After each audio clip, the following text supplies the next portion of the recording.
Hello, everyone, and welcome back to another episode of SuperCoach, mates. Well, round 11 is done and dusted. Unfortunately, another very challenging week for SuperCoaches, it's safe to say. With obviously a few injuries going around once again. Yeah, there's a certain North Melbourne player who might be a part of a certain segment coming up in a minute.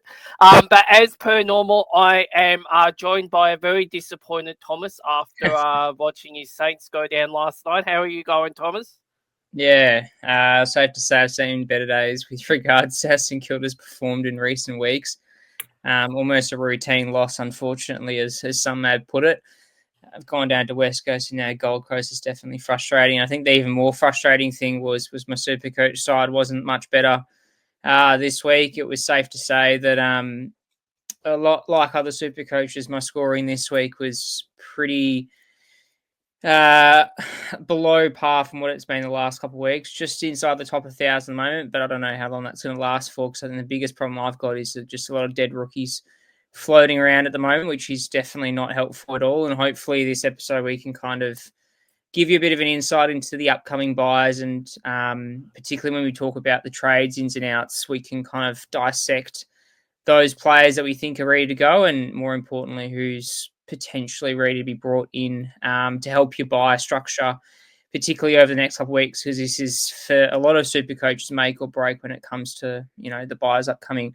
But without further ado, we'll take it away, Nathan, because you've got a certain someone in the firing line, which I think is very relevant to the super coaches going around, and a certain North Melbourne young gun. Yeah, well, if at the start of the year, you told me that Harry Sheezel would not be in the top six defenders, I reckon I would have laughed you out of town. This year, right now, he is sitting 10th for defenders. Now, that is simply just not good enough for someone who has been likened to Nick Dacos with his ball, disposal and his capabilities there. Um, and just watching him on Saturday night, I actually barely noticed him on Saturday night. So I don't know what's going on with Harry Sheezel. I don't know if he's being played out of position. I don't know if he's down on form. I don't know if he's injured. I don't know if it's a combination of all of those factors. But right now, the simple fact is that he's not a good pick in Supercoach. And if you are in the top 1% of players, which unfortunately I'm not, but my colleague Thomas is in the top 1% of players. If you had enough trades and you had no rookies, I would almost be moving him on now, given that it's his buy. And the fact that if you haven't got one of the top six defenders, the most you're going to have to spend is 60K to upgrade to Zorko. And all the other defenders are in the top six are either, between his price and Zorko's price of 575,000. I think I would just about be doing that because I just can't see this turning around. And yeah, I don't know what's happened to him. He seems to have fallen off a cliff this year. So I wish I was in the position where I could move him on or at least justify moving him on because right now, he would be frustrating the lights out of all of those who are probably higher up than where I am, given that we know that he's capable of scoring, and he just hasn't done it. So to Clarko and to Harry Sheezel, we need a lift from you guys to get Harry back into the super coach form that we know of. Because I think it's hurting North Melbourne as well by not having their marquee ball user impacting impacting the player. My main focus of the rant this week, so that's a super coach related rant. My main focus of the rant this week is Carlton. Now, a lot of people are saying, "Oh, why are Carlton in the position that they're in?" And it's actually, I was speaking off camera with Thomas before we actually started recording this episode. It's actually really hard to work out where Carlton, why Carlton are when they're at. Because if you have a look at a lot of the stats, they're actually doing extremely well in the stats. So they are number 4 in the time for forward half. So only the Western Bulldogs, Gold Coast and Collingwood are ahead. All of those sides are in the top 8.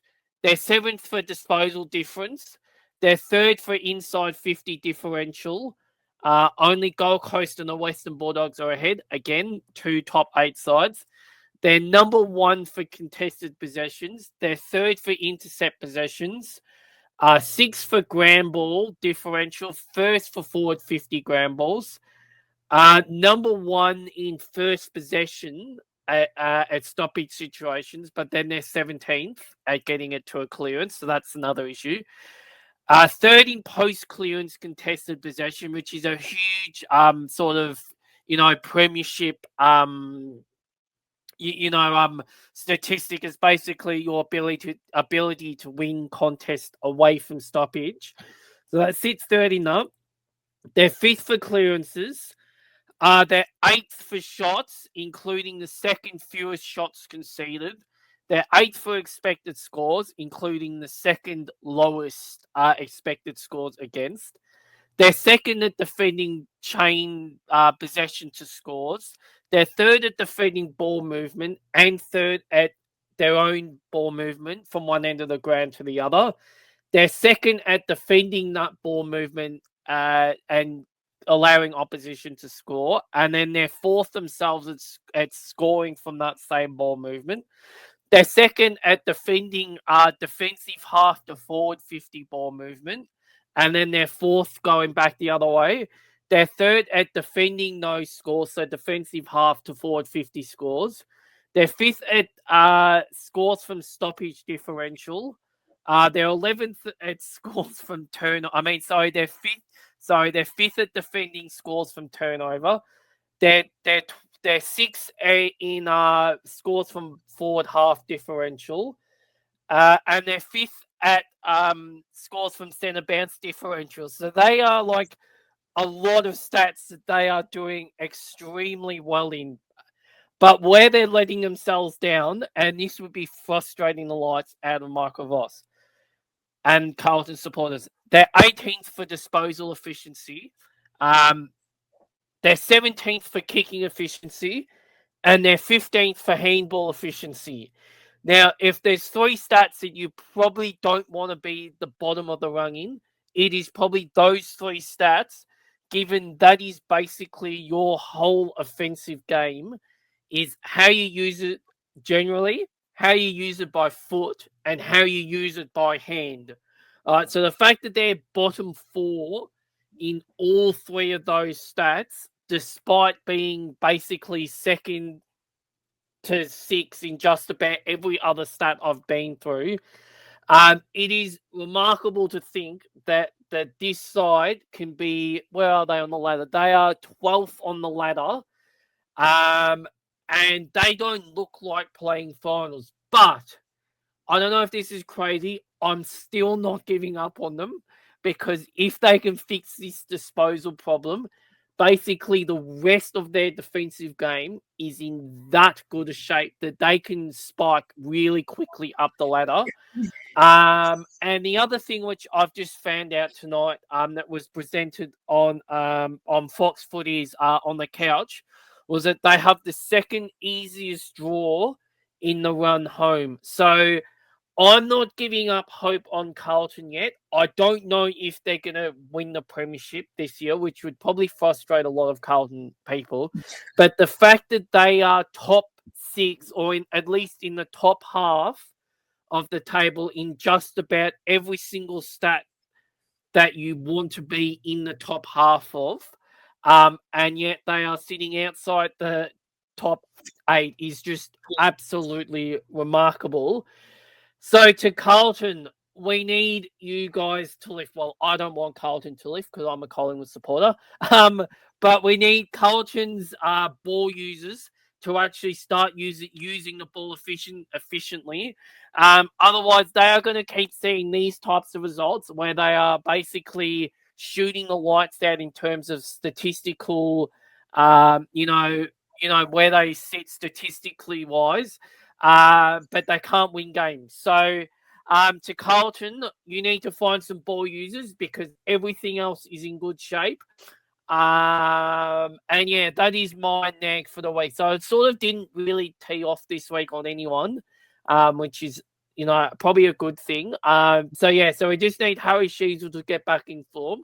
And we just need Carlton to fix up their efficiency when they have the ball. And things will be sweet again. Yeah, no, definitely.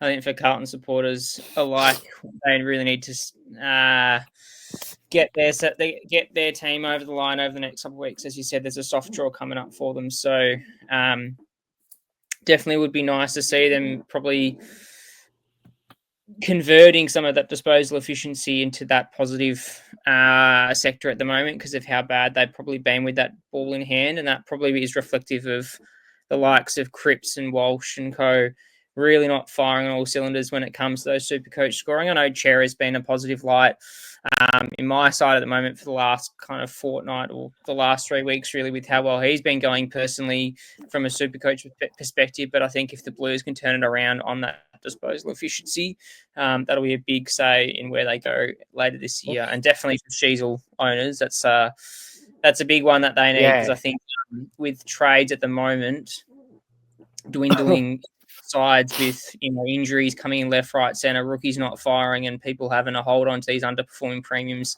as long as they can. We really need Sheasel to bounce back and hopefully find some form regardless of where he's playing in the ground. But moving forward to how I went this week in Classic, if I just I was just going to say, just quickly. Yeah. Sorry, I was just going to say, so Carlton only play 4 top 8 sides for the rest of the season. They play Collingwood in 17, Brisbane in 18, Hawthorn in 20, and the Suns in 22. Every other game for the rest of the year is currently against the side outside the top 8. Sorry to interrupt there. Yeah, no, that's definitely a good point. I think, the Carlton, from my understanding as well, have got quite a cushy run. So hopefully for them, their supporters alike, they can really bounce back and, show how powerful they can be because, as we all know, they've got really a good hallmark for a very strong side in all factors of their game with, powerhouses along the forward line, back line and midfield. And hopefully that's reflective in some of the SuperCoach scoring moving forward. But just now touching on how I went for Classic this week, scored the 22.54, which was definitely frustrating. Was looking at, anywhere between a low 2200 to 2350-ish at some stage during the weekend, which was frustrating that it didn't creep over the 2300 mark, thanks to some low scoring on the Sunday games. But that dropped me down to just outside the 1,000 or just inside the 1,000K mark at 999, funnily enough. Team value is probably reflective of how poor some of my rookies are going. So if I just flick through to my side now. So the trades that I brought in, I did a triple trade. So I brought in Shai Bolton. Who else did I bring in? I brought in Shai Bolton. I brought in Cooper Simpson, which was definitely frustrating, him injuring himself with that AC joint. So he's out for basically the next 8 to 10 weeks. And I brought in Jordan Dawson, which was targeting for that West Coast matchup, scored that 138, which was definitely positive. That's kind of what I expected with him and his potential. I know he's got a very, seesawing scoring this year, which has definitely been frustrating for super coaches, but hopefully he can kind of consolidate. Yeah, I understand that. Yeah, those hundreds moving forward. I know he's got a pretty good run home, especially during SuperCoach finals time. So that's definitely one that hopefully for super coaches alike, he can bounce back and really consolidate those hundreds. But the rest of the side was, definitely frustrating.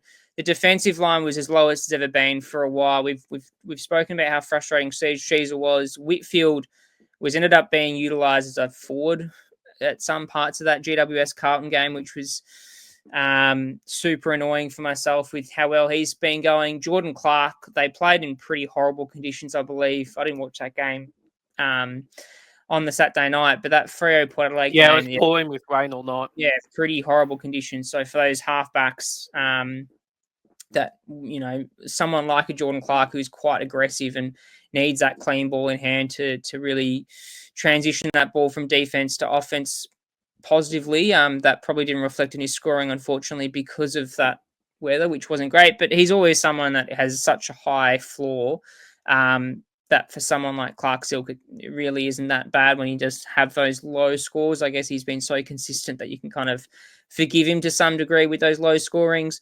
Matty Roberts bounced back not too badly with that 90. He's someone I just had to hold through these last month of footy. I've really wanted to offset him to someone else, but just with the injuries that we've had, it hasn't been quite feasible to get rid of him. So I'll probably hold him as long as I can. Whether I get rid of him at the bye is yet to be seen, but I have a feeling just with how my side is positioned at the moment and the injuries there are, I don't think I'll be getting rid of Roberts anytime soon. Brayshaw, Neil, Dunkley in my midfield. Brayshaw and Dunkley. Dunkley's a frustrating one. I think he's one that it's almost like whenever Neil goes crazy, Dunkley doesn't go as crazy, which is frustrating as anything.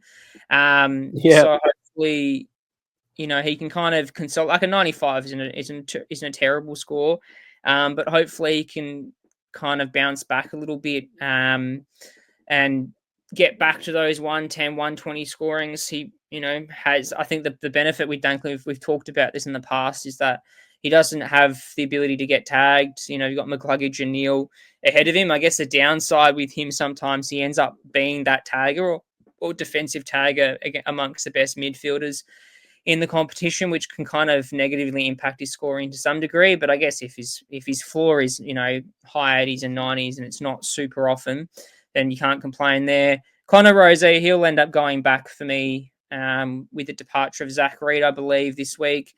Adam Chera, he's been one that has been really good in the last fortnight. Scored 140 something last week, backed that up with a 122 in that loss there. He's one that I was toying whether, and this was mentioned in previous episodes, whether or not I was going to get rid of him. But I stuck with the faith and he's paid off dividends quite nice. He's got his bye this week, but was definitely bounced back quite strongly, and he's just been uber consistent, I think, with his scoring for someone that cost around that 450 mark. We didn't expect too much out of him, but he's repaid the faith for owners like myself in spades, which is really good. And I think the most frustrating thing in my midfield to this day is just the lack of rookie cover that I have, which is needing to be really sorted out in this bye period.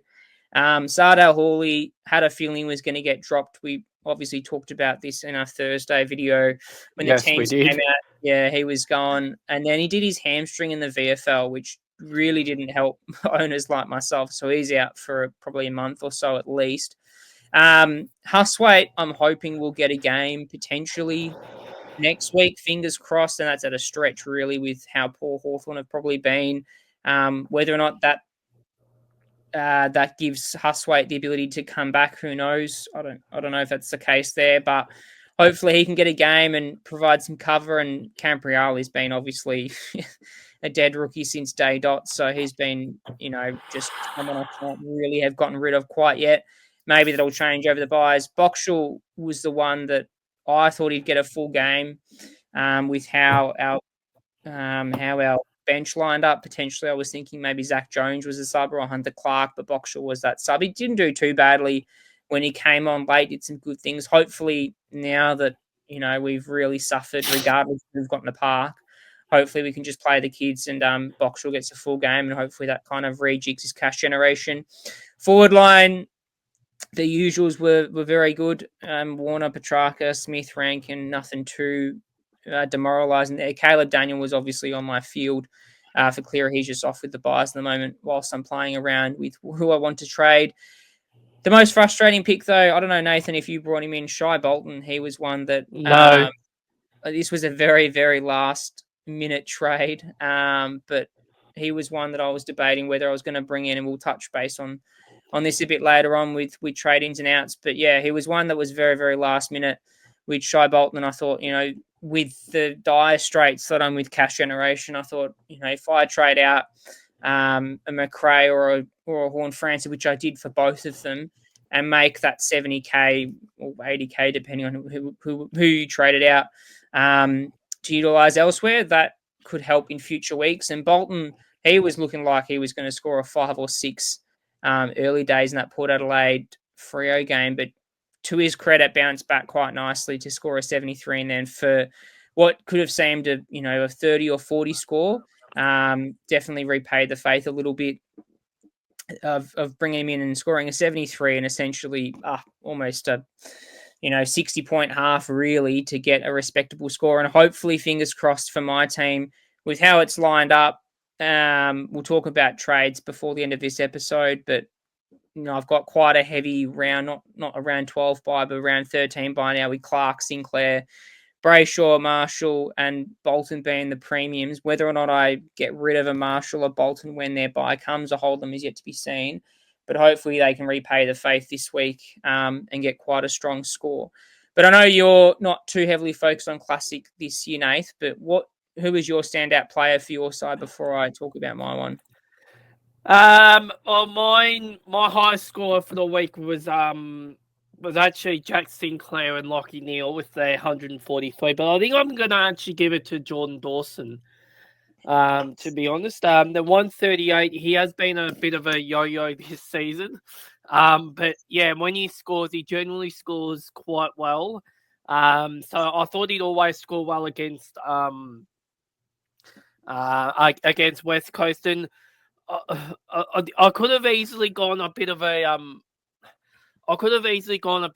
reverse red here with Tristan Cherry. Now he got 126, so you can't complain about that. Yeah, it was my VC at the time, but I think he was on about 90 at half 90 time. at half time, yeah.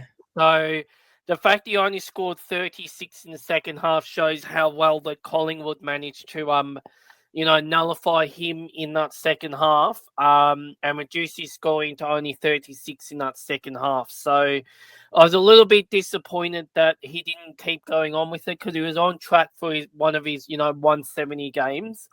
Mm-hmm. But yeah, I'm not going to complain on 126. But yeah, I sort of do wish it was a little bit higher than than 126. But yeah, I think Dawson for mine. He wasn't the highest score, but I'm just glad to see that he he's got a couple of good scores in a row now. I think he's got 132 and 138. So I'm probably not going to expect that every week going forward. But if you can sort of bring those 60s or 70 games up to, the 90s, then I think he'll be a good pick on the way home. And obviously, as I said, it would be reminiscent not to talk about Jack Sinclair as well, who scored 143. But the other one I want to just give a little bit of a shout out to just real quick is Max Holmes. He's been a little bit up and down this year. So the second half of the Dash Brothers, he's been a little bit up and down the last sort of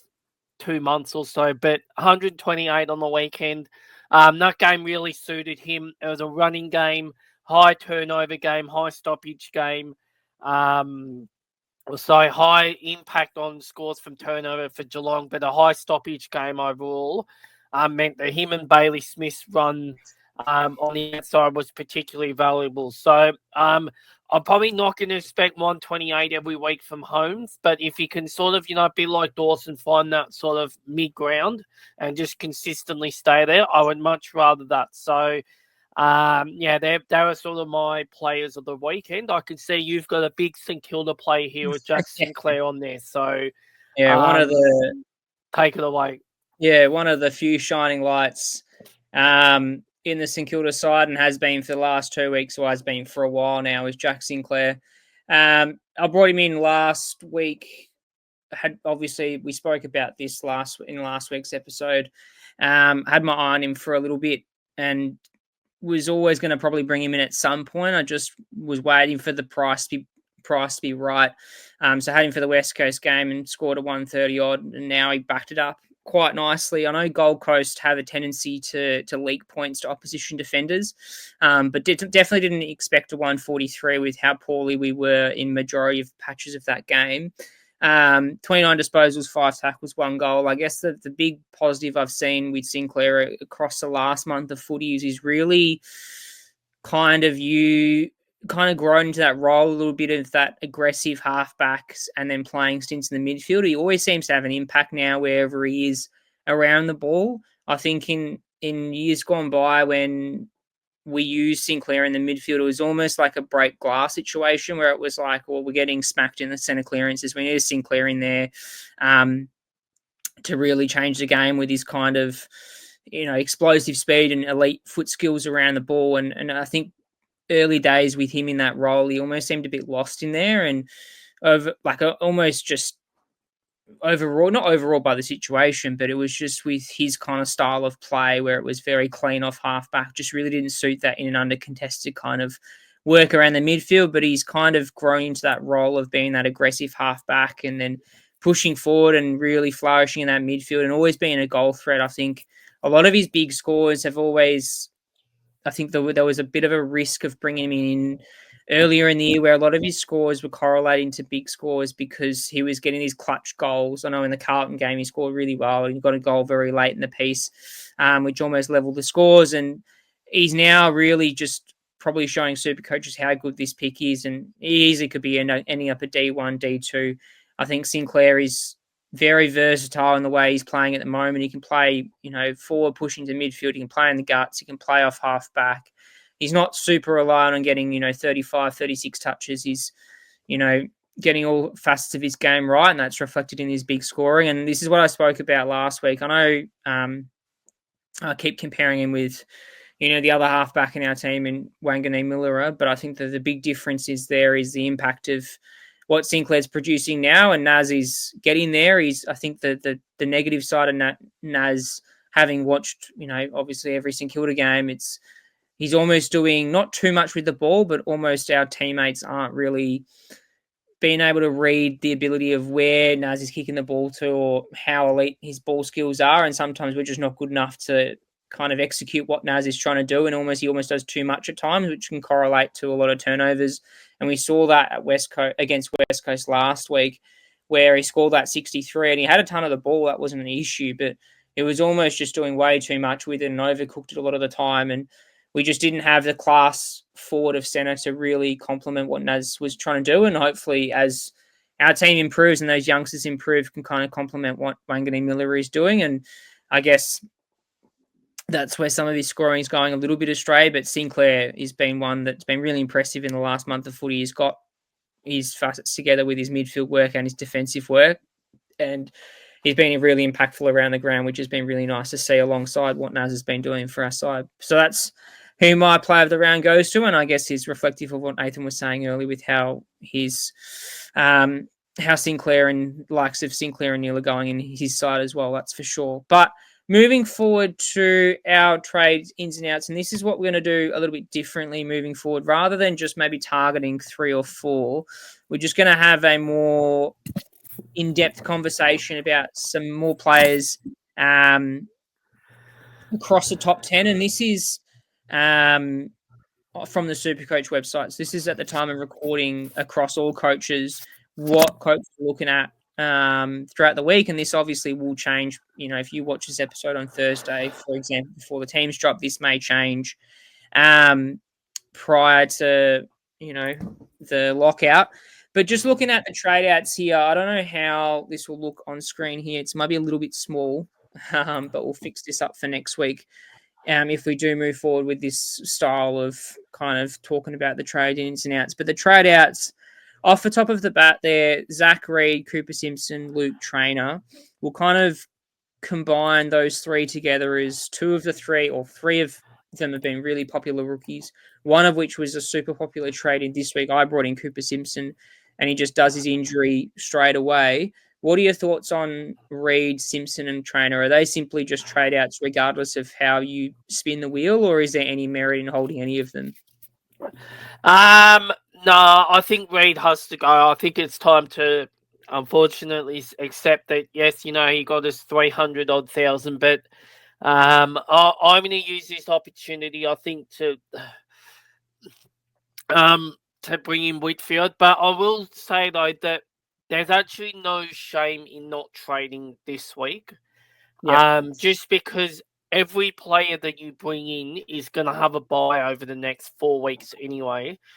Um, so perhaps this is the week where you just don't trade because realistically you're only kicking the buy situation down the road, if you will. Mhm. So realistically, like Zach Reed, he's he's injured.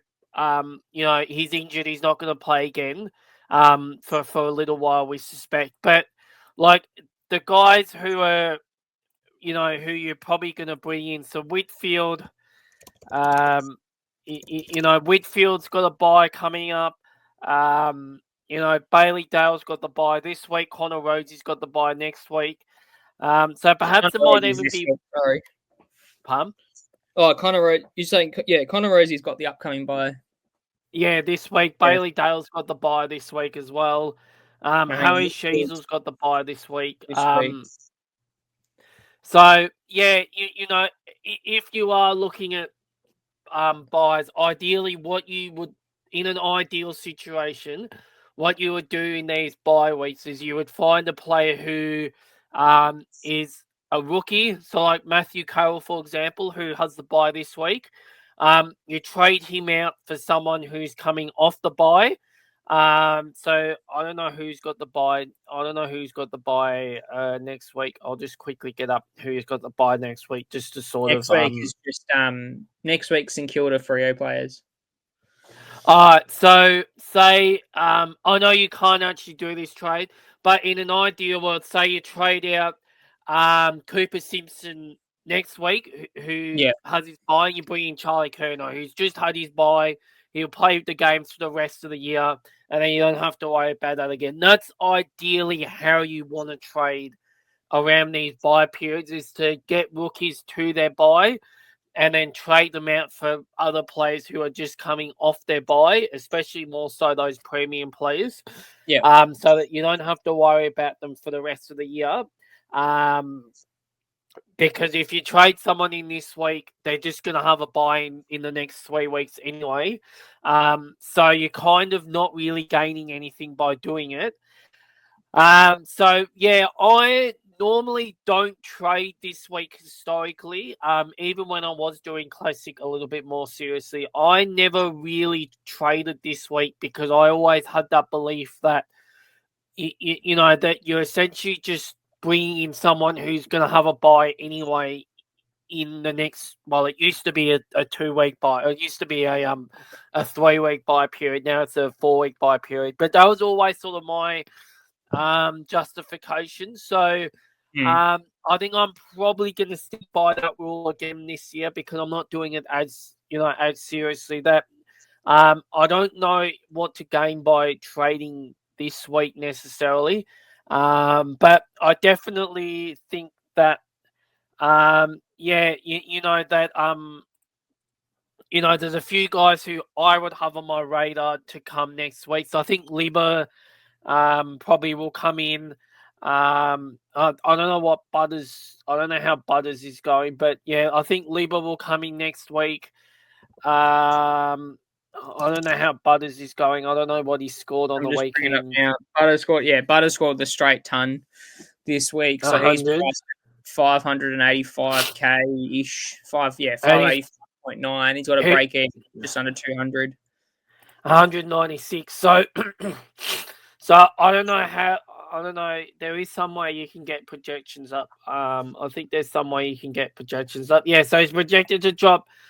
He's projected to score 105 against the Giants and drop 545,000. I reckon that'd be the ideal time to bring Butters in. Not the Giants game, but the week after, and then just lock him away for the rest of the year.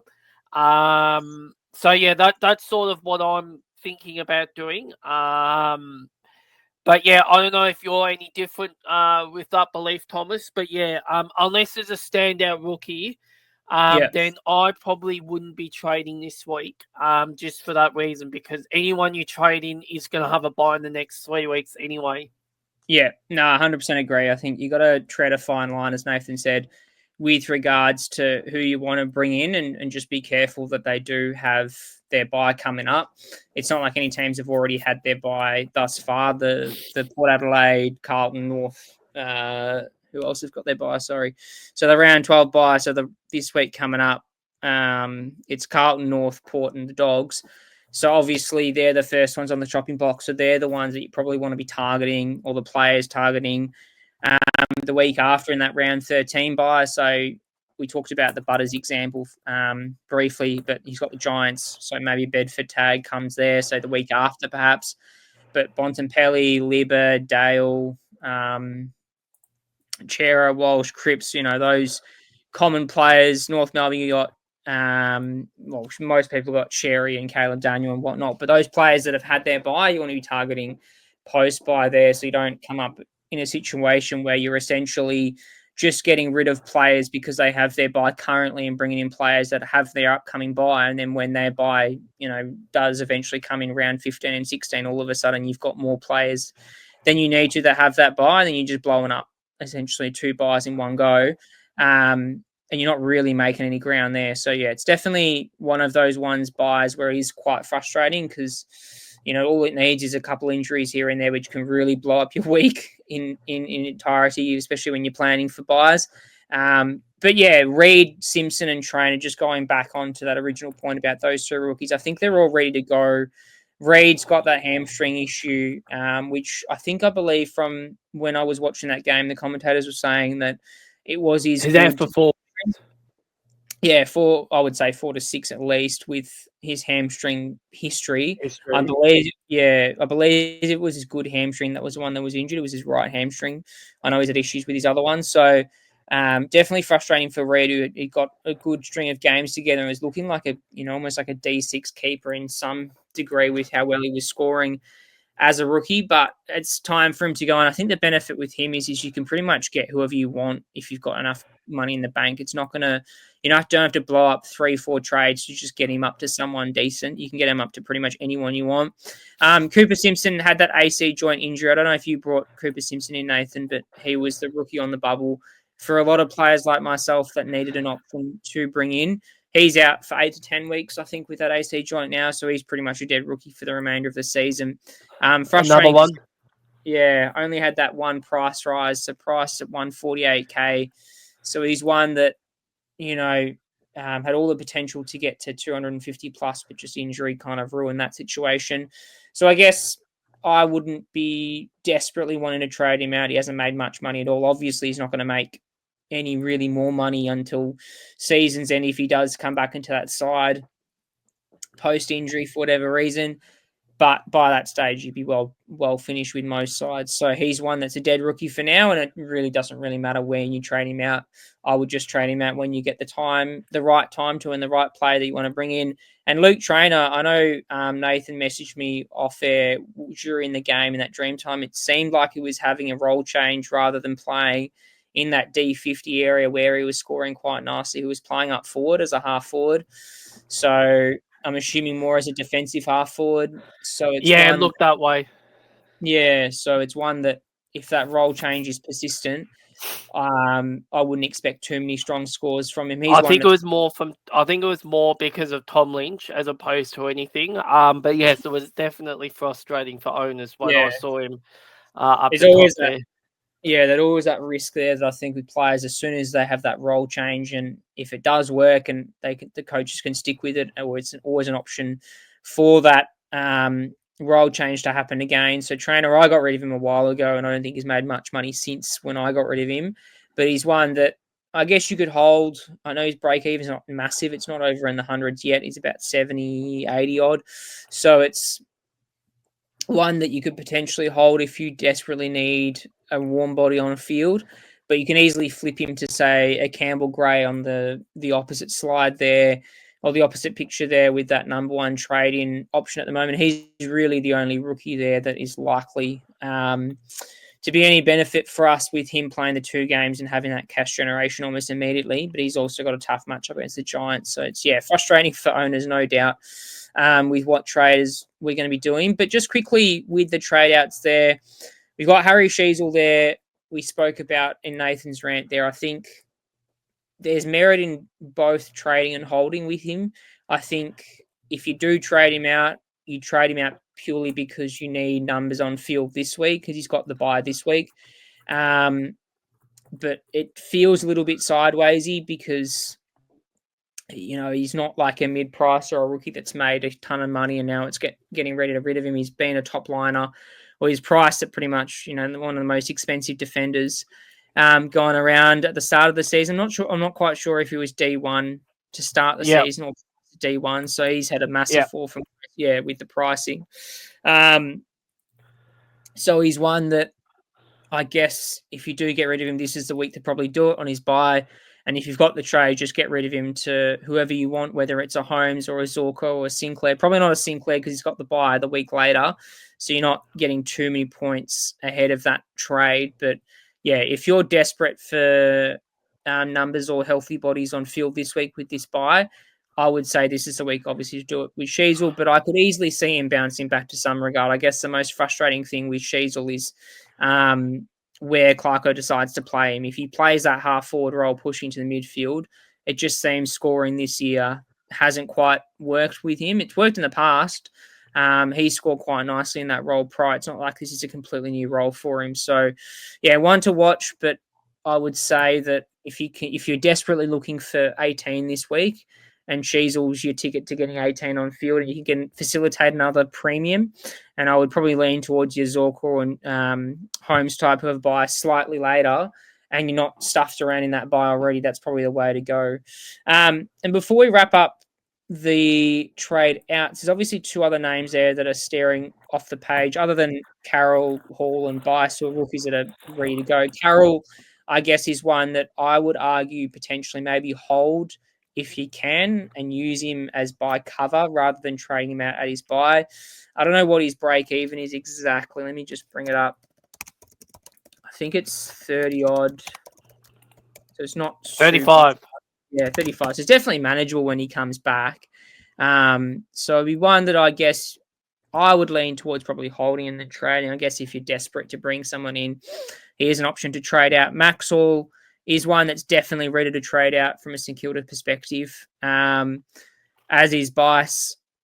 I think with Hall, he's one that if St Kilda were doing better, he's one that probably would be scoring a little bit better. But now that St Kilda are getting annihilated most weeks, unfortunately, quite convincingly, he's one that's just not really getting involved in transition plays from that midfield to the forward half and not really impacting at all when it comes to goal threat. So he's one that's ready to go. He's in my trade plans this week. He's made his money. He's made more than enough money than we probably expected him to make to start with, considering for me, he was really that, last rookie that was like, if he makes money, he makes money.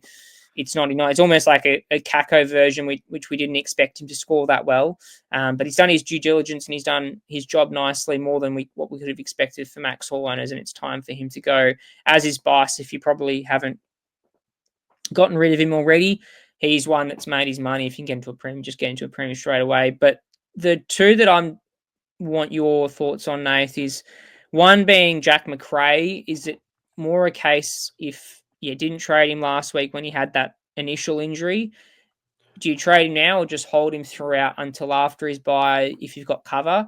And the other one's Ryan Marich, which coming at number 10. I believe he's ranked a lot higher amongst top 1% coaches, just because of his huge... I think he's got a break even the 150s now, and he didn't seem to be playing that traditional kind of kick-out half-back role. He almost got moved up to a wing in some patches in that game and just really wasn't as consistent as what he was in previous weeks. I know Adelaide's a tough ask when you're playing 3 tall forwards in that Adelaide forward line. It's a bit hard to get free ball.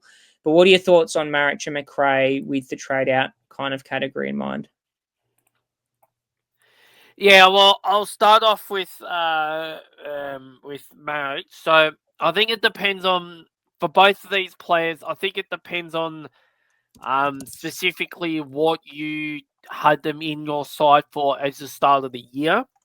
Um, so from my perspective, I think Jack Macrae, if you can afford to keep him, I think you can probably keep him. Yeah. Because I think most people would have picked him as an underpriced premium, who just needed a fresh start. And he's the sixth highest scoring forward for the year, which is amazing. If you bring it up to averages, he's third.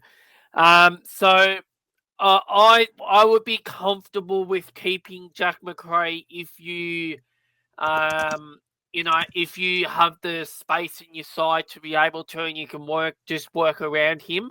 I know it's probably the really bad time given the buys, but yeah, I think if you can if you can keep Jack Macrae, absolutely. As for Ryan Marriage, yeah, I mean, historically speaking,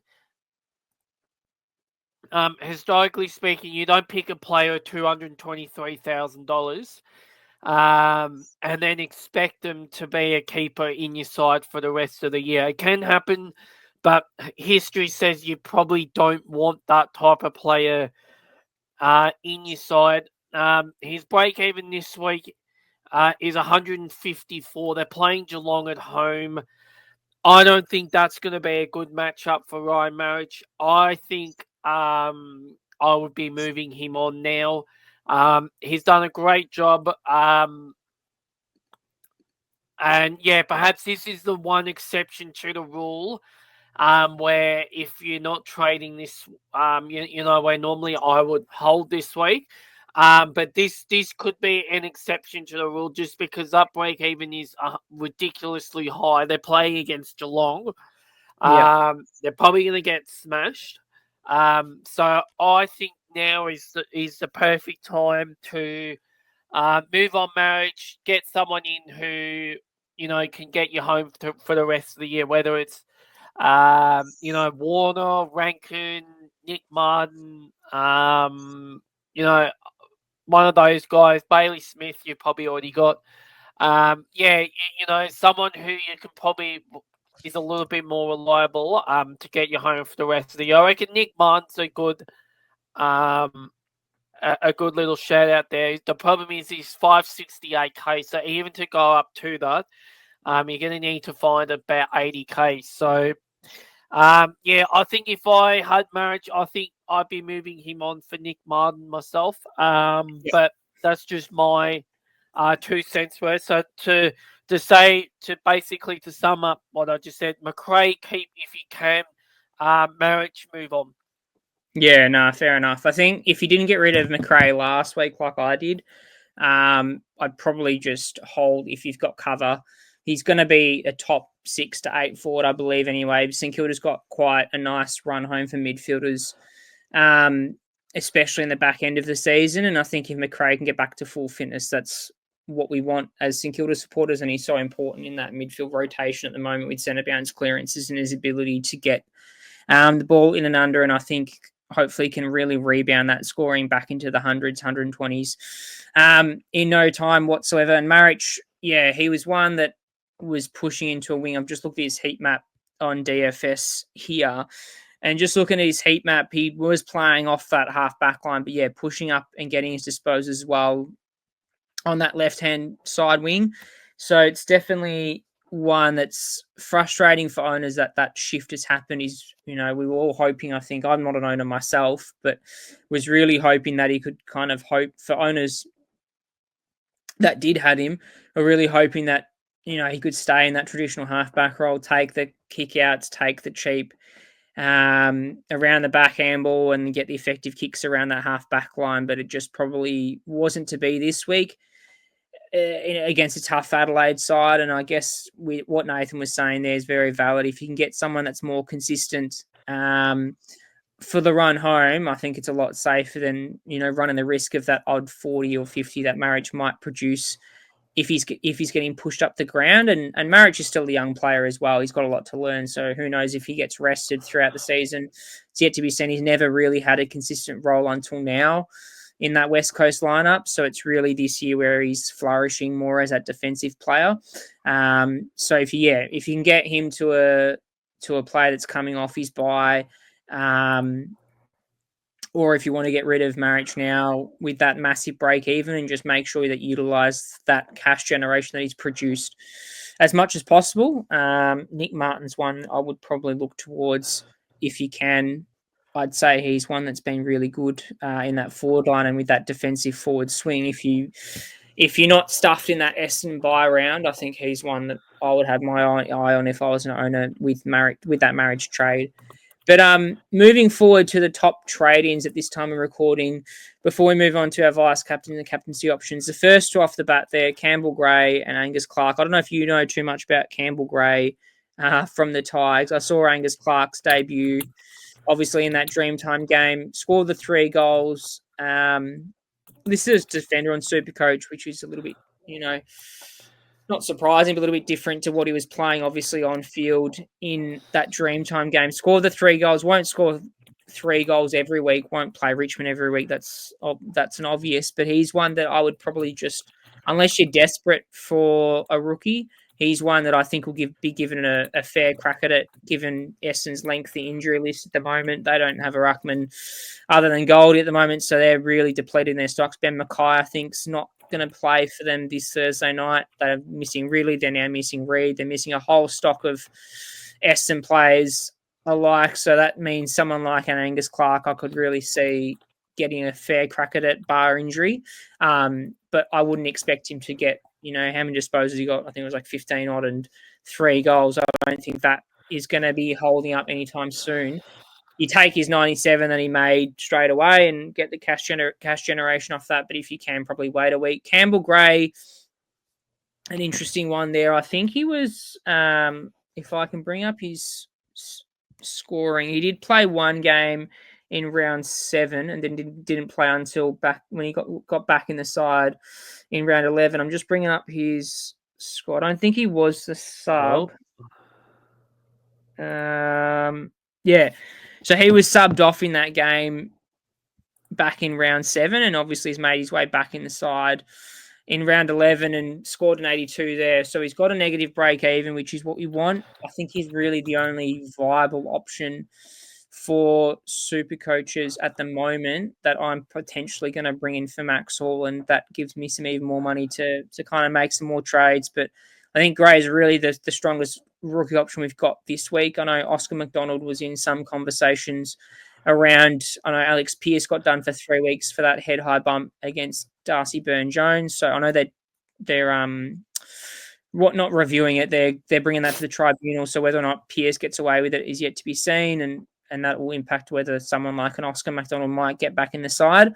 But he's really iffy on job security anyway. So I think Gray and Clark are your main two there. Clark, obviously, wait a week, I think, if he can, just because he's only played that one game, and probably a 2-game sample size will be a lot better to see what his scoring over more than one game is, because we've seen time and time again when rookies get that really nice score to start with and then just absolutely shit the bed and don't get back in the side.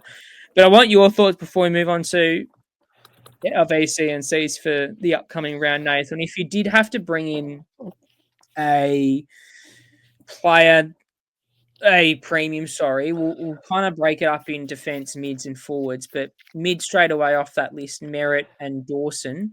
Who would you be leaning towards if you had to bring it, given option? There's obviously 2 tough matchups coming up for both of them. Probably Adelaide have the easier one in Sydney to some degree, but he might cop that James Jordan tag. And then Zach Merritt plays a Lions, could cop a Berry tag, but I believe in that Richmond game he played off half-back a little bit once they got depleted down there and got a lot of cheap disposal, and that was half the reason why I scored so well in that last quarter. But what are your thoughts on straight away these 2 midfielders? You can even throw Nick Dacos in there as an option if you're fine for that buy. But if you're looking to bring in a midfielder, who would you bring in? Look, this is a tough one, I think. So there's only 3K difference there's only 3K difference in price. Merritt's break even is 109, which is probably achievable for him. Dawson's break even is 62. So, I think Dawson has a better break even. I think Adelaide are the better side. I think, look, if Essendon are going to win games, Merritt's going to be the reason why they win games. Merritt and Nick Martin are going to be the reason why they win games. One of those two is going to get off the chain. Whereas I think for Adelaide, it's a lot more, complimentary if Dawson does well. He doesn't have to do well for Adelaide to win games. So I think in that case, I think because the importance of Merritt to Essendon winning, I think I would lean towards Dawson, even though ideally I would probably avoid both in an ideal world, just because I don't know how their scoring has been. I've been a Dawson owner for probably the last 4 or 5 weeks on Classic, and it has been terribly frustrating watching him score 130 and then go back down to 60 again the next week. So he just hasn't had any, consistent scoring, Dawson. But if you're going to put me on the spot here, I think I would lean towards Dawson as a midfielder just ahead of Merritt. Only just. Yeah. It's a tough one. Yeah, I'd probably lean towards Merritt in a sense. I've got obviously Dawson, and I'm thinking of bringing Merritt this week as an option. Dawson played a lot of that game against West Coast up forward, or at least almost the first half of that game up forward, and was probably lucky to score the way he did because he scored an early goal and looked quite dangerous with those contested marks up forward. So, I think that half the reason why he was playing up forward is because Tex Walker was laid out, so he was kind of replenishing their tall stocks by getting flicked forward. But yeah, that James Jordan tag potentially, if it goes that way, could be dangerous for Dawson. But as we've seen with his ability to move forward, he's quite versatile with where he can play and potentially avoid the tag. Merritt has probably 3 tough games coming up, especially 4 tags. He's got that Brisbane game, which he could cop a berry attention, and then after that, he's got the Blues, which could have a George Hewitt kind of just sit on him around stoppages. And then he's got Geelong, which you've got a Mark O'Connor or even a Tom Atkins doing some work into him. But I think the caveat to that is that if he does push into the defensive line and play more half-back as a kind of sweeper behind the ball situation, as he did a little bit in that Dreamtime game where he got a lot of cheap disposals, that's a very easy way to get a good score with Merritt. But there is some risk, I think, there with just his ability to get a little bit lost once that tag gets hit. I think his score does get severely impacted. And because of that risk of tag, he usually gets thrown around a bit. But if he gets thrown into half-back now with basically Eston having no real strength down back, with a lot of their backs being depleted, with Zachary, Ben Mackay, Jordan Ridley having a kick taker down there like Merritt pushing back defensively to help out, the backs could help out significantly and could be a positive reflection of his scoring as well. But another couple names on that list there, we got Naz, Jack Sinclair, Max Holmes. I know you're a big advocate for Max Holmes. Would you be looking at one of these 3 players to bring into your side if you're looking at the defender, or potentially a Dane Zorko as well? No, I think one of those 3 are probably the way that I would go in the back line. Sinclair, Martin, and Holmes. I don't think you can go wrong with either of those 3. I think Holmes and Sinclair probably have more runs on the board. I think Martin and Holmes probably have the highest ceiling. Yeah. But Sinclair, I think, is probably more consistent than probably the other 2. So I guess it depends on, what your buy structure is and whatnot. The one advantage of Holmes is that he is, 50K cheaper than the other 2. So I don't think there's gonna. Well, hopefully, there's not going to be much scoring difference between Holmes and Martin for the rest of the season. So I think I would probably have Sinclair 1, Holmes 2, and Martin 3. Just purely on the price differential between Martin and Holmes being, 50 odd K, just under 50K. Um, and I think they're probably both scoring around the same. Martin and Holmes. I'll just quickly get up Nick Martin now. Nick Martin's averaging 106. Holmes is 104. So yeah, they're about the same. I think Sinclair's probably the next class up from the two of them. So Yeah. yeah, I think if you can get Sinclair in, I don't think you can go wrong with Sinclair. And then Martin and Holmes, I think, are probably about the same caliber of player. For SuperCoach wise. So I think I'd be leaning towards Holmes just purely on that price perspective. Yeah, well, Holmes got West Coast as well this week, so he could go Yes, he absolutely does. nuts. Could be a huge game, a spike score, another spike score in that regards. I guess Martin, he obviously, a lot of tradings this week would because of that 163 just posted against Richmond. That's obviously not going to come every week, and he's not going to have that freedom every week like he did against the Tigers. Brisbane are going to pay probably a lot more attention to a Martin this week, especially with how damaging he can be. So don't expect a 160, of course, every week, but he's one that I guess he's got that flexibility as well.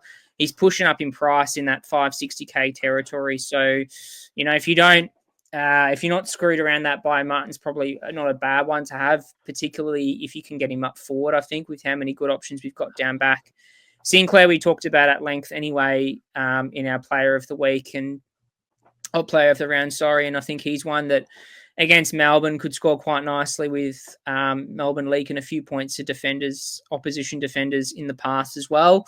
And then Wanganeen Miller as well. I think if you're not screwed around already with 4+ premiums, if you don't have a whole heap of Freo players or St Kilda players already, and looking at a defender to help you throughout the bye period, I think the St Kilda boys in Naz and Sinclair could do it. You can't go wrong with either of them really, just because of that friendly round 13 bye. There's obviously two teams on that bye, being Freo and St Kilda. So if you don't have too many players from those two clubs, I think they can really help this week. And then moving forward, I think we've got the Dogs and your mob Collingwood the week after post our bye. So some of a bit of a friendlier run with maybe halfbacks in that scoring potential. And I could see Naz and Sinclair scoring quite nicely under the roof as well. But before we move on to the vice captaincy and captaincy options as well, we've got Luke Jackson and Max Gawn rounding out the top 10. I think we'd both be in agreement there. Gawn's probably just too expensive at his price to bring in. I think you're probably burning the bridges too much in your cash, or the cash that you might have in your bank to get Gawn in. I know it's crazy how well he's scoring at the moment and how consistent he's getting these 140s and 150s, but to pay 730K, from a 550K player, it's almost a 200K plus on that. So it's a lot of money to bring in. A lot of money to burn to bring in a player like Gawn. He's got a favourable matchup in Marshall this weekend in the Northern Territory, which I could see him doing very, very well in. So, you've got a good potential scoring coming up there. So, look, if you've got him already, credit to you where credit's due. He would have served you very nicely, but I think it's very hard to pay an extra 200K on top of the already probably a good premium price to bring in Gawn, that's for sure. And Luke Jackson, I think he dominated against Vicentini on Saturday night. He's one that I think a lot of super coaches alongside myself would have probably wanted him ahead of Shai Bolton, even with that 100K that you save between the two of them. I think Jackson, when he's a sole ruck, he's just so dominant. He's in that similar ilk to Gawn and Sherry, where they just score for fun in that ruck position. He's got Gold Coast, I believe, in the upcoming game this week for Freo. So I guess this would be not the best time to bring in a Jackson. He plays Witts, which is kind of hard. We saw how Marshall really struggled against Jared Witts. I think Jackson could do a bit better with his probably a bit more versatility around the ground and his ability to push Wits a bit further. But I could see Jackson not scoring as nicely in that matchup against the Suns. But he's one that I think that again with that the friendly buy in round 13, he's one that could be prove good cover as long as Sean Darcy doesn't get a call up back in that side, because we've all seen, and I've been a victim of it myself, where as soon as Sean Darcy gets caught up into that bloody Freo side, Jackson just falls apart with his ability to score well. He ends up going back to 70 to 90 range rather than his 120 pluses as a sole ruck. So there's definitely some food for thought there, but hopefully that'll give you some insight into who you want to be picking up. But as we prefaced before we started discussing these trade ins and outs, as Nathan rightly said, just be careful with who you want to be trading in particular, because they will have their buy among basically across the next month. So trade with caution and just make sure you have a look at your buy structure already as it is before you start bringing in players, because as I said, the last thing you want to do is just blow up a buy by just bringing a player down the track that they're going to have their buy eventually. So definitely one to watch out for. And before this episode concludes, we'll have a quick look at what I'm looking at for round 12. But without further ado, I'm just going to bring up the VC and C options there. We've got I'll let Nathan have a bit of a discussion about some other players as well. But we've got Lachie Neale there, plays Essendon on Thursday night, went bananas against them in the previous fixture in round 24, 166. I could see, say, of Sam Durham trying to follow him around stoppages, but I have a feeling he's going to get let off the chain. I wouldn't be surprised if one or two of these Lions players dominate Thursday night against a pretty injury-ravaged Essendon. As much of an important game that is for Essendon's season, as they're kind of in and around that 8 mark with the respective wins they've got. We've got Max Gawn there against Marshall. I can see him going absolutely bananas, as much as I hate to say it. I think Marshall, he really struggled against Jared Wicks. I could see him struggling again against Max Gawn, tapping it down to arguably a very, very confident and strong midfield in Petrarca and Oliver. And then last, an interesting bit of left field one there, Lachie Whitfield playing the Tigers at NG Stadium, back on their home deck at 4:15 on Saturday. Could go big, I think, with the amount of ball that halfbacks can kind of get against Richmond. And he's not a kind of a halfback where he's just a chip mark and playing around the back. He's really used as that aggressive halfback alongside Lockie Ash to really kickstart a lot of the Giants' scoring chains. So if he gets a lot of that ball against the Tigers, watch out. I think he could go quite large. But what are your thoughts on the vice captaincy and captaincy options there? Is there any others that you think? Do you agree with what I've said, or what are your thoughts on those options there? Yeah, I think I will be chucking the vice captaincy on Lachie Neale this weekend. Just giving a little preview into some stuff that I'm going to go through later on. Essendon's percentage against top 8 sides is horrible. And I think Lachie Neale can take full advantage of that. So, yeah, I think Lachie Neale's the obvious one. I wouldn't be putting it on Nick Dacos this week. He will definitely get tagged by someone from Hawthorn. You can put that to the bank. The Gold Coast Freo game, I feel like that game, I feel like Brayshaw, Sarong, Anderson, I think they're all just going to cancel each other out. So I probably wouldn't be looking there. Yeah, the Giants game, Whitfield, I think, is probably a good shout. Sydney v Adelaide, Dawson is possibly a good shout. And then, yeah, I think the Melbourne game, I think Gawn is an excellent job. And the West Coast Geelong game, I can't believe you haven't got Bailey Smith on this list. You're all Yeah, I think Bailey Smith is quickly and quietly becoming a very, very reliable captain choice week in, week out, given the consistency in his scoring. So I think for this week, I think I'll be doing Lachie Neale into... Yeah, I probably will go into Bailey Smith this week, I think. Yeah. yeah, I think that will hopefully work out well. I just preface that by just being a little bit wary. I know Bailey Smith was picked up on the interview post game against the Dogs. There was some concern around obviously his calf. I think that was his main injury concern leading into that game. And he basically said, look, if it wasn't against the Bulldogs, being his old club, he wouldn't have played. So they've got a 10-day break since that game until the Eagles game. So don't be surprised if he ends up being a late out with how dominant Geelong is. And I wouldn't be surprised if he is a laid out or if he doesn't play or he's listed as injured or whatnot. Across the week, I think Max Holmes is a really obvious captaincy candidate that I haven't put on there as well. I could see him going bananas against the Eagles. I think we saw what Dawson did against them, even in that forward mid split. But I think Holmes, with his pace around the ball, there's just no Eagles player that can really catch up with him. With that Melbourne game, we've got obviously Gorn there. I would be potentially putting on Sinclair as well. I could see him doing quite nicely against the D's in that game. Dawson, we've already spoke about a little bit. Just be careful that, there might be that James Jordan tag, but, he's got that ability to dominate elsewhere in the ground. With the Sydney players, you've got Chad Warner and Heaney. I probably wouldn't straight captain either of them. But if you want to risk a VC or C on them, you wouldn't blame you, but it's a tough matchup against the Crows, I think, in any situation, regardless if they play home and away. So I think you'd avoid those ones.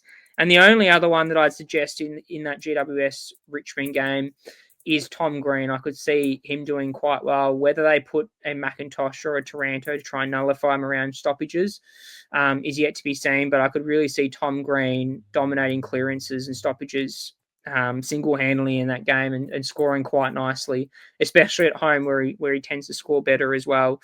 So they're kind of what we're looking at the moment. I'm probably looking at a Lockie Neal into a Whitfield or a Sinclair at the moment. But that's before trades as well. So that's what I'm looking at currently. But before I talk about who I'm looking at trading this week in my side, I'm just going to take it over to Nathan, who's going to talk about a little bit about the stats that matter. So if you're new to this channel as well, we like to kind of wrap things up before the end of the episode, just talking a few things. I know Nathan's very into his stats. Some unique stats, some stats that correlate with how the players leading up into the respective round, and it's obviously come interesting to look at it as well, and it's a good insight for both super coaches and footy geeks like yourself, Nath. But take it away with what you're looking at this round. So I'm going to try something new this week. So I haven't put one of my own screens up on the presentation, so I'm not sure how this is going to go. Can you see the screen down the bottom there, Thomas, or is it not showing you? Yeah. So this is the Premiership profile over here. So I just want to quickly discuss this.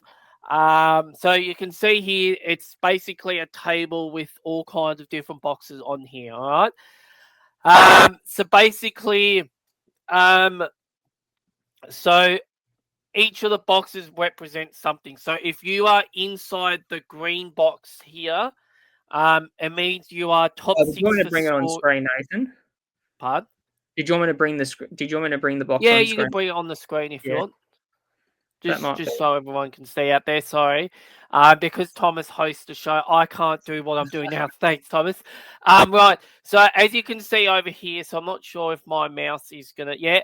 So if your side is in this box up the top here, this is top 6 for scoring and top 6 for defending. If you are in the yellow box, so that includes the green box and also the yellow box, you are top 6 for defending. And if you are in the green box and then you're also in the red box down the bottom here, it also means that you are in top 6 for scoring. All right. So I've got up the 2015 profile here. I am going all the way back to 2000 and beyond, when there were fewer sides. So I just want to quickly run through some more details about this. All right. So since 1995, no premier has come from outside any one of the three boxes.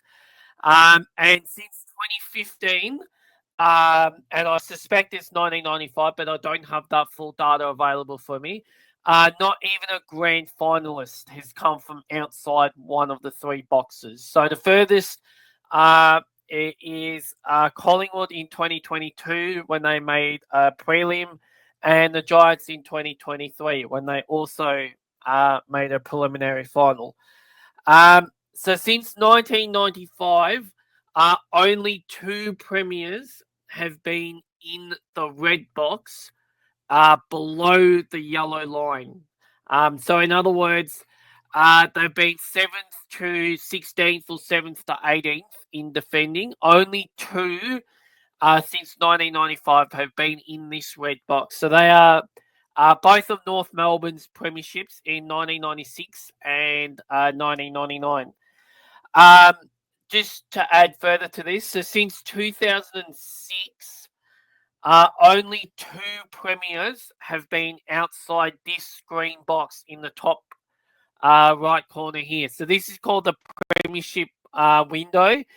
Fox Footies on the couch do this on a rolling sort of 6-week mark just to sort of see, where the sides are and whatnot. So the only two premiers that came from outside this box in the last 20 years were the Western Bulldogs in 16, who were obviously in the yellow box, but they weren't in the green box. And 2017, which is Richmond, who were also in the yellow box, but they were not in the green box. All right. Just to further add to a couple of stuff here. So since 2015, which this is the earliest that I have got these tables for, so only two grand finalists have been in the red box, but not above that yellow line. So down here where Adelaide and North Melbourne are, only two grand finalists has been in that box. So they were Collingwood in 2018, who obviously didn't win the grand final. I lost by 5 points. And then Sydney last year, who were just outside the box. And obviously they lost by 10 goals. Now, being the number one side in either one doesn't necessarily translate to premiership success. So, again, since 2015, because that's all I've got, only three sides who've been the number one ranked defensive side. So they sit at this point here on the grid. So they sit along the top here. Only three of them have made the grand final. So Hawthorn in 2015, Sydney in 2016, and then Melbourne in 2021. And then on the flip side, only four times has the number one offensive side made the grand final. So that is that they sit down number one on this line here, which is Hawthorn again in 15. Obviously, Hawthorn being 1-1. Adelaide in 17. Geelong in 2020. And then obviously again Sydney last year made the grand final. So only one of them has won the grand final from there. So historically, most premiers have launched their campaigns from either two, second, or third defensively. So you look back to 2023, and Collingwood were third for defending. 2022, Geelong were third for defending. I know Melbourne were first in there. 2020, Richmond was second. 2019 and 2018 were a bit of an outlier. Even in 2017, Richmond were third. 2016, Dogs were third. So historically, being number one doesn't add up. Just another couple of things to note. So since 2015, again, only on grand final day, only once has the better attacking side won, and that was the Western Bulldogs in 2016. Sorry, the I shouldn't say that. Only once has the lower ranked defensive side won. I'll rephrase that. So obviously, as you can see here, Sydney are number one for defending, and the Dogs are number three. That's the only time in the last 10 years where the side below has won the grand final. And then since 2022 now, I don't have the full data here for 2022. As you can see here, I'm still running through it here. But I suspect Geelong are going to be in the boxes. So then if you break it down even further, all right, so I've got 2023 up here, all right? So up the top here is your record against top 8 sides. So as you can see, Collingwood were in there. Obviously, they won the premiership, and Adelaide, despite finishing 10th, were also in that in the top 6 for both. And then you come down here to bottom 10, and then you've got Collingwood in that box. You've got a fair few sides in either one, but not in the green box here. And then you come down to the overall profile, and obviously, as you can see, Collingwood are in that box again with Brisbane and Melbourne.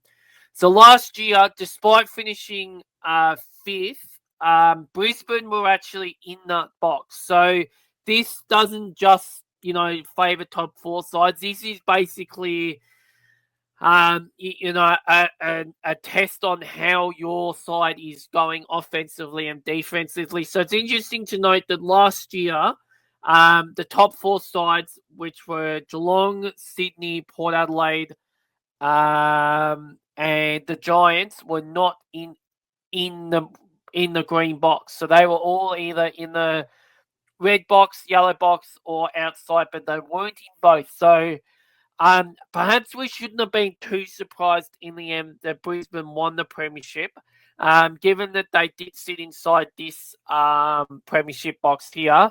And then again, you come up here, they're inside the box for the top, what they did against top 8 sides, and then they're also in the box for what they did against bottom 10 sides. So now you flick over to this year, all right? So this is how things stand this year, all right?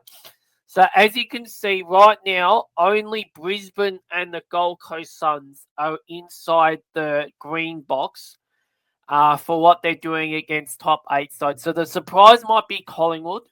So Collingwood are actually outside the box by 2 points.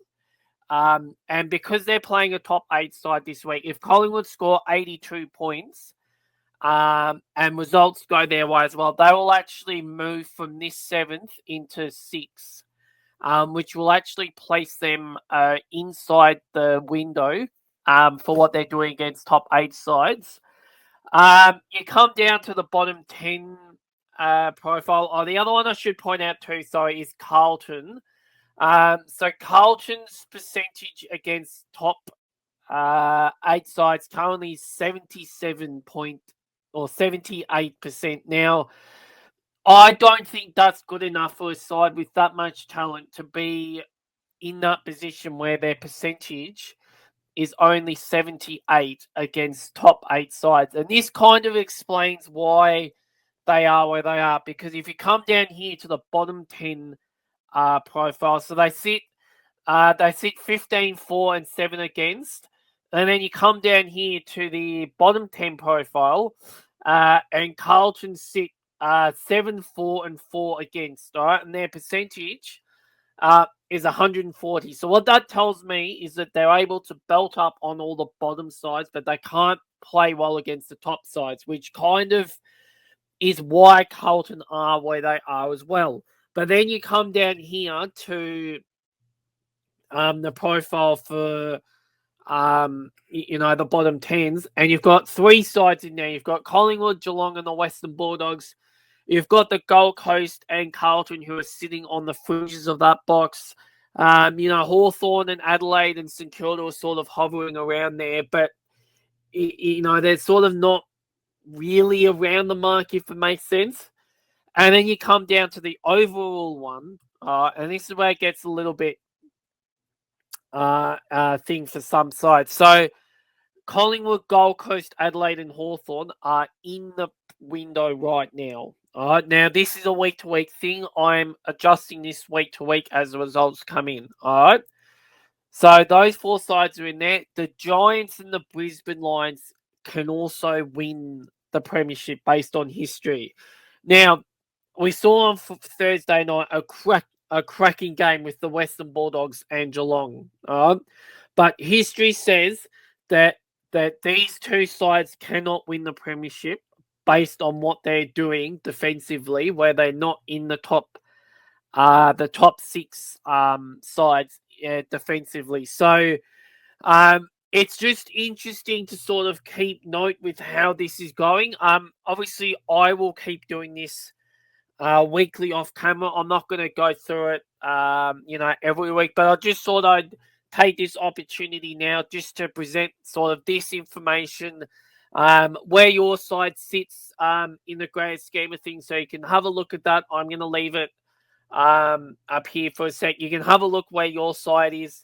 So obviously my side are Collingwood, so they're 5th for scoring, and they're number 1 for defending. If we have a look at Thomas's St Kilda, they are 10th for scoring and 14th for defending. So this is sort of just a little guide into how your side is going. Anyone can do this. All you need is you just need the AFL app, and if you click on the ladder, it'll give you the extended options or on the app, and you can basically do this yourself. But yeah, so there are a few perhaps alarm bells for Geelong and the Western Bulldogs, especially given that history doesn't favour teams in that position that they're in now. And Brisbane, despite people saying that they're not playing their best football, they are just sitting outside that window. So they're out by they are out of the window by about 40 points. Brisbane are outside the window at the moment. So, it's interesting where things stand. So, based on this, basically what I'm saying is that I don't think there's a clear favourite yet. So, based on that, I still think Brisbane are the side to beat because they've got the runs on the board. They're 7 and a draw. Now I think they're 8 wins and a draw. They haven't really done a lot wrong. Yes, I know Collingwood got hold of them at the Gabba, but then you speak about Chris Fagan after that game, and they were coming off a 5-day break, and he felt like that he couldn't coach them because they were basically winning off, massive momentum changes as opposed to actually system. I can obviously do this week to week, but I don't know if that's really going to serve any purpose. Just chopping and changing week by week, just to sort of see how how sides are going. But yeah, I feel like that right now, because there's no clear standout side in all 3 boxes, I still feel like Brisbane are the side to beat. But I think Collingwood are a very, very close second. So as I said, we're probably not going to be as detailed with my stats every week as we've done this week, but I have been collating this data for about the last couple of weeks now. We were going to do it last week, but then I had to leave, so now's a good opportunity to present it. So this is currently where your side sits. So you need to be up. History says you have to be up in this green box here. And history says you have to be at least in this yellow box to have any chance of winning the premiership this year, which means that unfortunately for Carlton fans, they're not currently in the window. Neither are St Kilda, Melbourne, Essendon. There's all some improvements there to do for a lot of sides. But I think the ones I'm most concerned about are Geelong and the Western Bulldogs, given how fantastic that game was on Thursday night. I think we can all agree that was probably one of the best home and away games that we've seen in a while. It was high scoring, entertaining, but history says that that way of playing doesn't really stack up with what premiers historically do. And of course, I will back history until the facts change. They haven't changed as far back as I've gone. So I see no reason for it to change again. Now, that doesn't mean that Geelong and the Western Bulldogs can't get their defensive numbers back up to the back up into this yellow grid, because I feel like if Geelong do, I think that they will probably just about enter as favourites, given their scoring power. That I think they will just about enter as favourites if they can get that defensive profile up into the top six. So that's where your side sits now. Have a look there. Work out how your side can get yourself from wherever you are now into this green box if they're not in there already. And yeah, hopefully your side does well for the rest of 2025. Yeah, definitely an interesting perspective to take on the Premiership window, Nathan, and something that's obviously backed by a lot of data. So yeah, as I said, that's something that will bring not necessarily exactly that, but something that will bring in at the end of each episode. Moving forward, and something a little bit different away from SuperCoach. I know a lot of SuperCoaches are like, sometimes by mid-year they go, stuff that I've had enough of this season, and look on to other things relating to footy, and something that I guess you can kind of look and analyse alongside Nathan as he brings up stats not only relevant to week games, but also from the broader picture, and in this case, the Premiership window as well. But just quickly before we wrap it up, I know we've gone for a very, very long time this week, but there's obviously a lot of things that we've covered. Just if I bring up my side quickly before we wrap it up, I know people have been interested in what I've been looking at trading in my side at the moment. If I just bring this up again.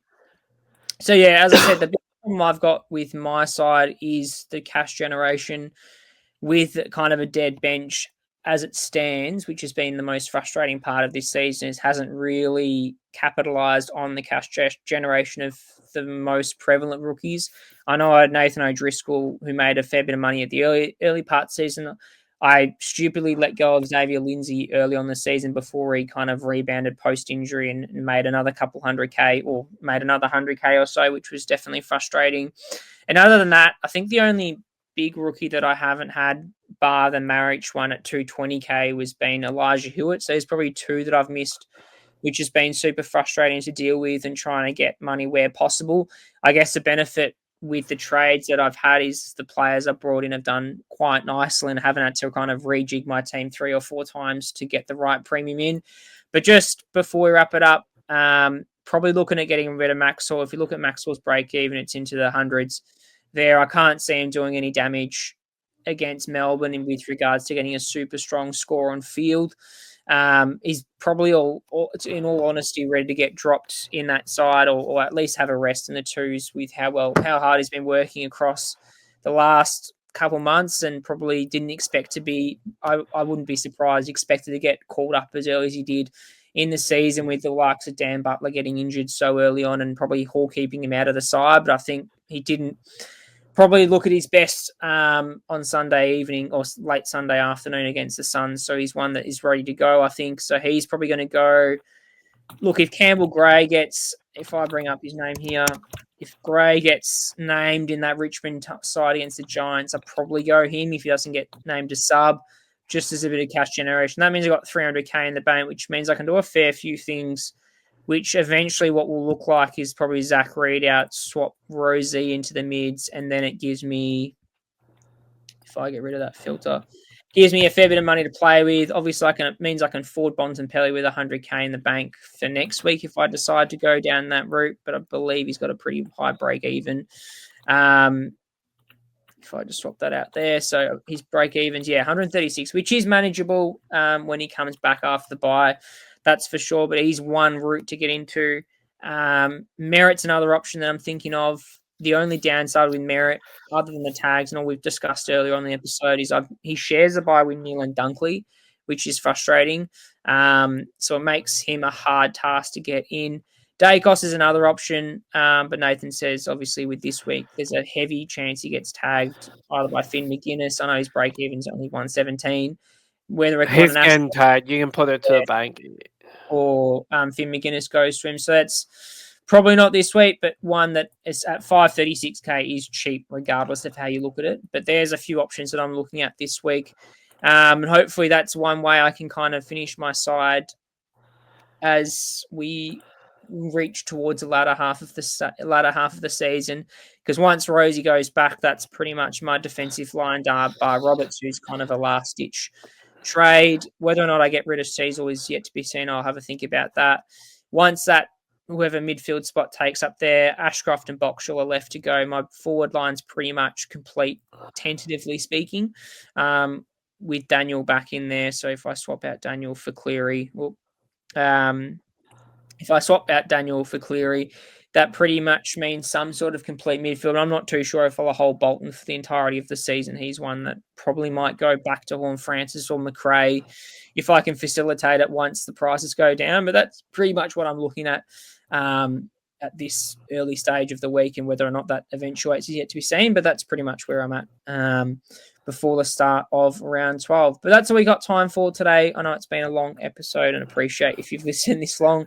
Hopefully there's a bit of snippets there that you can kind of take away with your own sides. I know it's kind of an important part of the season coming up, the bye period. Whether or not you've planned for them or not, it probably doesn't matter with the amount of injuries and rookie carnage we've had across the last kind of month or so, that it's thrown probably a lot of planning out the door. But hopefully you get your trade sorted and you get your players that you want on field. And hopefully you can get a nice score heading into the first round of buys. But other than that, we'll catch you for the next one.